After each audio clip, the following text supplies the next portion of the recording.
हिमाचल प्रदेश में स्वास्थ्य क्षेत्र से जुड़े बहुत महत्वपूर्ण मुद्दे हैं और इन्हीं मुद्दों पर बात करने के लिए आज हिमाचल प्रदेश के स्वास्थ्य मंत्री धनीराम शांडिल हमारे साथ हैं।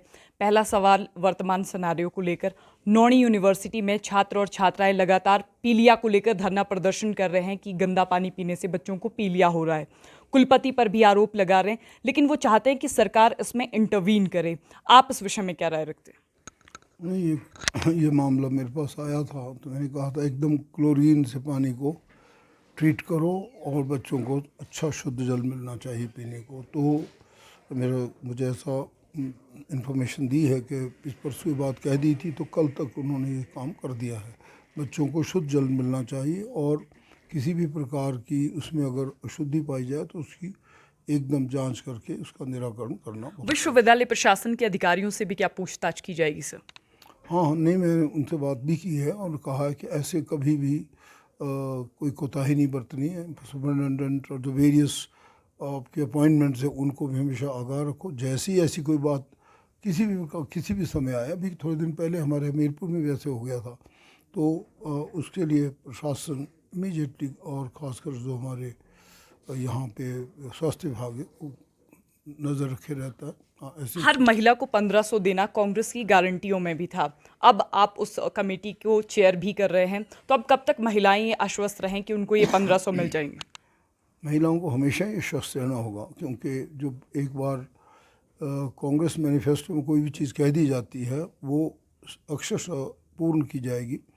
हम सिर्फ इसमें थोड़ा सा समय इसलिए ले रहे हैं कि मैंने 2 मीटिंग इसकी ली थी, जो हमारी इसकी कमेटी बनी है, जो फाइनली डिसाइड किया है, इसमें माननीय विधायक मेरे साथ थे। तो उन सब ने भी कहा कि हम इसे पूर्ण रूप से चेक करना चाहते हैं। ऐसा ना हो किसी घर में कोई सुरक्षा पेंशन वाली हो, कोई लेडी विधवा पेंशन ले रही हो, या कोई किसी प्रकार के और सिविल पेंशन से, या जैसे आर्म फोर्सेस के कोई आर्मी नेवी फेयर फोर्स की कोई ना किसी प्रकार की कोई हमारी ऐसी महिला हो जो पहले ले रही हो, वो डुप्लीकेट ना हो। इसलिए हमने तकरीबन पंचायतों लगभग ब्लॉक स्तर पे इस चीज़ को एक्टिवेट किया है। थोड़े से समय की और बात है, आप देखेंगे कि सबको मिलेंगे और जिनको मिलने चाहिए उन्हीं को पैसे मिलेंगे, क्योंकि पात्रता का निर्धारित करना भी जरूरी है। पिछली सरकार ने फैसला किया था कि हिमाचल प्रदेश में प्री प्राइमरी स्कूल खोले जाएंगे। इसके लिए एनटीटी की भर्ती की प्रक्रिया भी शुरू हो गई थी,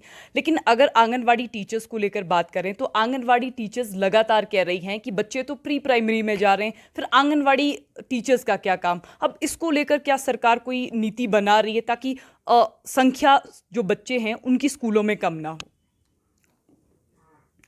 मैंने भी ये स्थिति जानने का पूरा प्रयास किया है। जब मैं पहली बार भी सामाजिक न्याय अधिकारिता मंत्री था, तो मैंने इस ओर काफ़ी ध्यान दिया कि हमारी जो आंगनवाड़ियाँ हैं वो आदर्श आंगनवाड़ियाँ बने।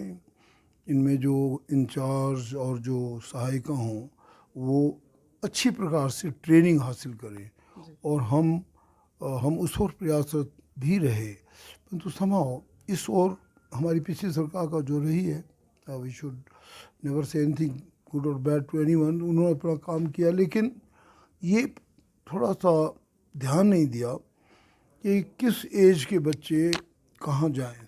अब मुझे ऐसे नज़र आ रहा है कि शायद 3 से ज़्यादा के जो बच्चे हैं 5 की उम्र तक आंगनवाड़ी में आ रहे हैं और 3 तक शायद प्री में जा रहे हैं।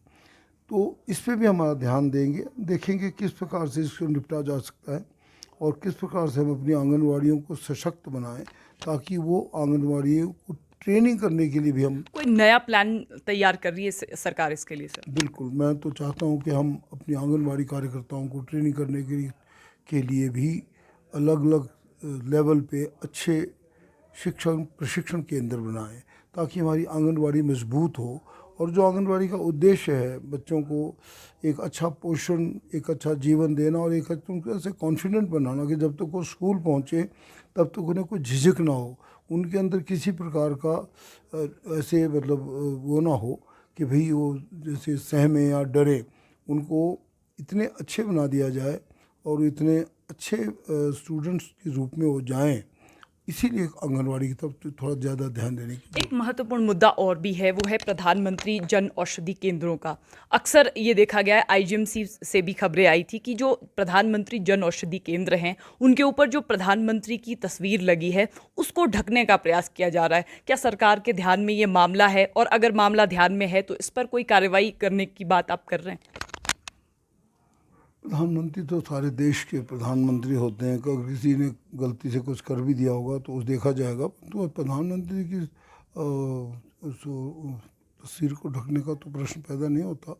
और प्रधानमंत्री के नाम पे योजना कोई चल रही है, उसमें प्रधानमंत्री का अगर फोटोग्राफ आता है तो उसमें कोई आपत्ति भी नहीं होनी चाहिए, उसे सम्मान से रखना चाहिए। 9 मार्च को आप आईजीएमसी शिमला की नई ओपीडी का उद्घाटन भी करने जा रहे हैं। आईजीएमसी में स्वास्थ्य सुविधाएं और सुदृढ़ हो, सरकार के पास इसका क्या रोड मैप है?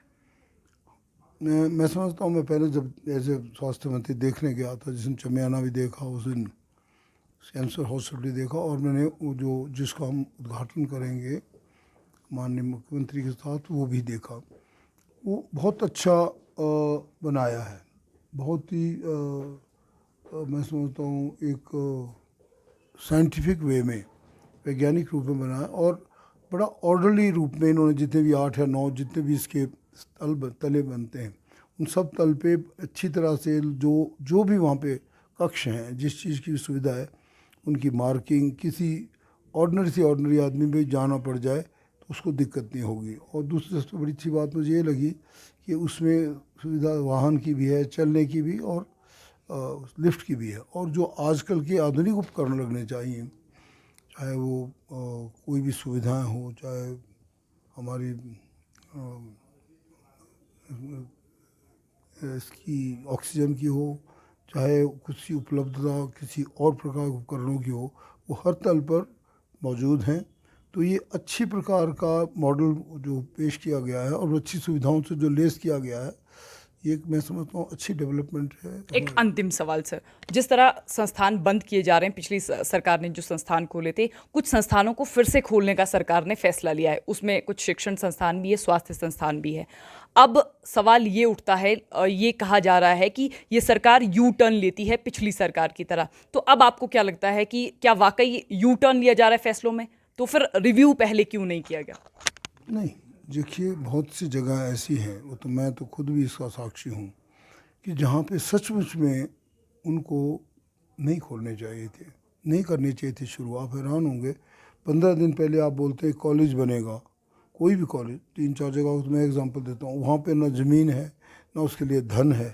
अरे भाई, ज़मीन भी जरूरी है, धन भी जरूरी है। हमारे वक्त में जब हमारी सरकार थी तो माननीय मुख्यमंत्री बोलते थे, कम से कम 5 करोड़ रुपए एक तरफ रखो और ज़मीन ठीक से मार्क करो, तब आपका कॉलेज बनेगा। बहुत से जगह ऐसी है जिनमें सिर्फ वोट बटोरने के लिहाज से काम किया गया। तो ये जो संस्थान बंद किए गए हैं, इनके पीछे यही आशय था।